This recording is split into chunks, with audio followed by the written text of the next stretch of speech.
అగస్త్య సిరీస్కి స్వాగతం. ఋషి అంటే కేవలం మహిమలే కాదు. ఋషి అంటే త్యాగానికి ప్రతీక, పరోపకారానికి ప్రతీక.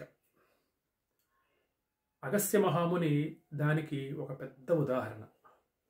ఈరోజు ఆ కథని తెలుసుకుందాం. పూర్వం హిమాలయాలలో సాక్షాత్తు పార్వతీ పరమేశ్వరులు నివసిస్తూ ఉండేవారు. అలాగే అనేక మంది దివ్య పురుషులు, ఎంతో తపస్సు చేసిన మునులు, ఋషులు వీరందరూ నివసిస్తూ ఉండేవారు. అలాగే దేవతలు సంచరిస్తూ ఉండేవారు. యక్షులు, కిన్నెరులు, కింపురుషులు వీరందరూ హిమాలయాలకు తరచుగా వచ్చి వెళ్తూ ఉండేవారు. దీనివల్ల హిమాలయాల ఖ్యాతి ఎంతగానో పెరిగిపోయింది. ప్రతి ఒక్కరూ హిమాలయాల్ని పొగుడుతూ ఉండేవారు. ఈ విషయం వింధ్య పర్వతానికి తెలిసింది. వింధ్య పర్వతానికి అక్కసు మొదలైంది. హిమాలయాల్ని అందరూ పొగుడుతూ ఉన్నారు. హిమాలయాల కన్నా నేను ఇంకా గొప్పగా ఉండాలి, అందరూ నా పేరే చెప్పుకోవాలి అనే ఒక పోటీతత్వం మొదలైంది.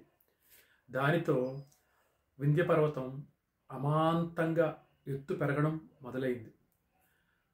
ఈ ప్రపంచంలో అన్నిటికన్నా ఎత్తు నేనే ఉండాలి, ఆ విధంగా నేను గొప్పగా ఉండాలి అనే ఉద్దేశంతో తన ఎత్తును పెంచుకుంటూ పెంచుకుంటూ పెంచుకుంటూ పోసాగింది. ఆ ఎత్తు ఎంత పెద్దకి ఎదిగిందంటే సూర్యచంద్రుల గమనాన్ని కూడా ఆపే అంత ఎత్తుకి ఎదుగుతూ వెళ్ళింది. దానివల్ల సూర్యచంద్ర గమనానికి ఆటంకం ఏర్పడింది. ప్రకృతి గతి తప్పింది. ఈ విషయాన్ని చూసిన దేవతలందరూ అగస్త్య మహాముని దగ్గరికి వచ్చి మొరపెట్టుకున్నారు. స్వామి, మీరే మమ్మల్ని కాపాడాలి.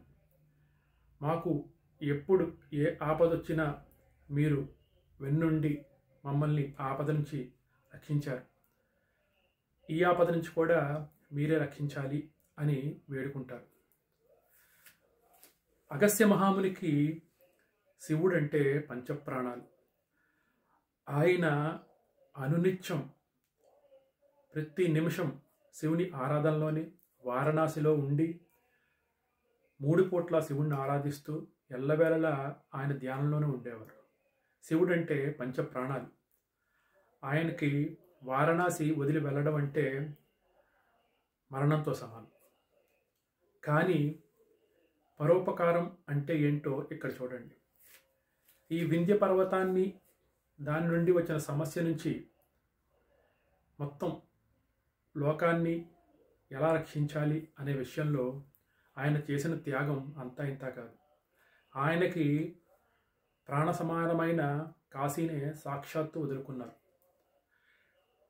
అగస్త్య మహాముని వింధ్య పర్వతం దగ్గరికి వచ్చి, నేను ఉత్తరాది నుంచి దక్షిణాదికి యాత్ర చేస్తున్నాను, నాకు నువ్వు దారి ఇవ్వాలి అని వింధ్య పర్వతానికి చెప్తారు. వింధ్య పర్వతానికి అగస్త్య మహాముని అంటే ఎనలేని గౌరవం. గురువుగారు సాక్షాత్తు అడిగారు కాబట్టి ఆయన్ని చూస్తూనే వింధ్య పర్వతం ప్రణమిల్లి తన ఎత్తును తగ్గించుకొని, అయ్యా, మీరు మళ్ళీ తిరిగి వచ్చే వరకు నేను ఇలాగే ఉంటాను అని ప్రమాణం చేస్తాడు.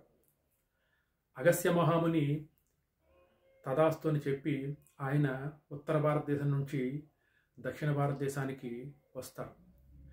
అయితే తిరిగి వెళితే ఎక్కడ వింధ్య పర్వతం మళ్ళా లేచి తన స్థానానికి వెళ్తుందని భావించిన అగస్త్య మహాముని ఇంకా తన ప్రాణప్రదమైన కాశీకి వెళ్ళడం మానేసి దక్షిణ భారతదేశంలోనే స్థిరంగా ఉండిపోయారు. ఇది ఎంత త్యాగమో ఆలోచించండి.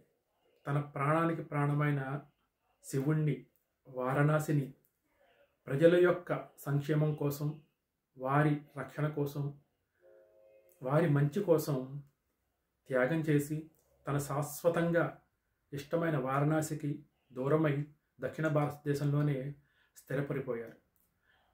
అంతటి త్యాగి అగస్త్య మహాముని.